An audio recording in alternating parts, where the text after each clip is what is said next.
Hi, I'm Nine Health expert Dr. Payal Kohli, and I have the pleasure today of being joined by Dr. Michelle Tollefson, who is an obstetrics and gynecologist physician, but is also the secretary of the American College of Lifestyle Medicine. Welcome, Dr. Tollefson. Thank you, Dr. Coley. Thank you for having me. So I'm most excited to talk to you about so many things. We have so much to talk about today, but first I want to talk to you about your cancer story because you're also a breast cancer survivor. So tell me a little bit about your cancer diagnosis, how it was made, and how it impacted your life. Sure. So I was diagnosed not this July, but the July prior to that.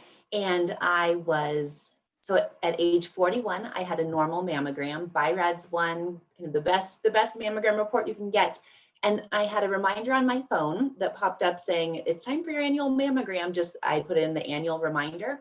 And I thought to myself, do I really want to schedule one this year or not? I had no significant risk factors, no significant family history, but I'm part of the American College of OB-GYNs, and we still advocate for mammograms starting at 40 and being done every year after that. And so I decided to schedule my screening mammogram. 1 year and 1 week after that normal one, my mammogram came back BI-RADS 5, which is the most suspicious for cancer. I had about a 2 centimeter mass that was behind my nipple, right against my chest wall. I didn't feel it. I didn't have any symptoms. I had no significant risk factors, but got that diagnosis, that call that no one wants to receive. It was an estrogen receptor, progesterone receptor positive breast cancer, invasive ductal carcinoma, the most common type. And after it was diagnosed, I decided to go ahead with a bilateral mastectomy. A lumpectomy followed by radiation would have been another adequate choice, but I personally wanted to do the bilateral mastectomy. And then, due to it being stage 2, grade 3 aggressive cancer, I did 16 rounds of chemotherapy, dose dense ACT.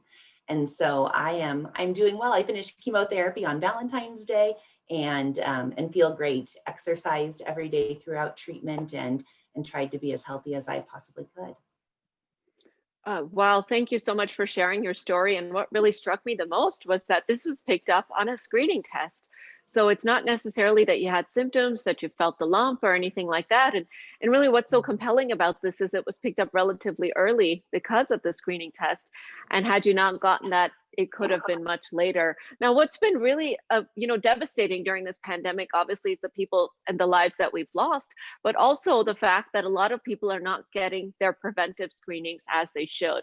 In fact, there was just a conference on COVID and cancer in July of 2020 this year, where they said that of breast cancer survivors, 22% of them reported delays in their annual screenings that they needed, even after they've survived the breast cancer. And of those who had never had breast cancer before, 31.5% of people reported delays in getting their timely mammograms. And at one point during the pandemic, there were 54-fold decrease in diagnostic screening mammograms that were occurring. So I want you to comment a little bit on, what could have happened. Let's say, had you not done that mammogram or put it off, and how that might have changed the outcome. Yes, yes. No, as a mom of 3 children, it's hard for me to even think about what may have happened had I not done that screening mammogram just a year after the other one. I am somebody, as an OB-GYN, I was trained to do clinical breast exams and had done clinical breast exams on thousands of women. And so after I had my mammogram, but before they did the biopsy, I actually asked, can I try to feel this? Can I try to feel this lump? And I wasn't able to feel a distinctive lump because of its position right against the chest wall. And so if I had waited until it was large enough for me to feel, or until I started to have symptoms, um, the chances of having had metastatic disease would have been much higher, and my long-term prognosis would have been much poorer. And I want to be around to see my kids grow old. I have a 4-year-old, a 7-year-old, and a 15-year-old. And so I feel so fortunate that I caught it early, and want to encourage everyone to go get your mammograms. If you're a woman 40 years old or older, wear your mask. They'll do some extra testing, most likely, as far as checking your temperature and screening and disinfecting, but wear your mask, go get checked. Please do not delay. Please don't delay. I think that's really sound advice, Dr. Tollefson, and I hope that everybody takes it to heart, because they're modeling studies that are now telling us that with the delays in the screening care that's been happening during the pandemic, over the next 10 years, we'll have over 10,000 breast cancer and colorectal cancer mortality that could have been prevented. So the last thing we want to do is to have more preventable deaths coming out of this pandemic. So Thank you so much for sharing your story today. And thank you for joining me. You're an inspiration to us.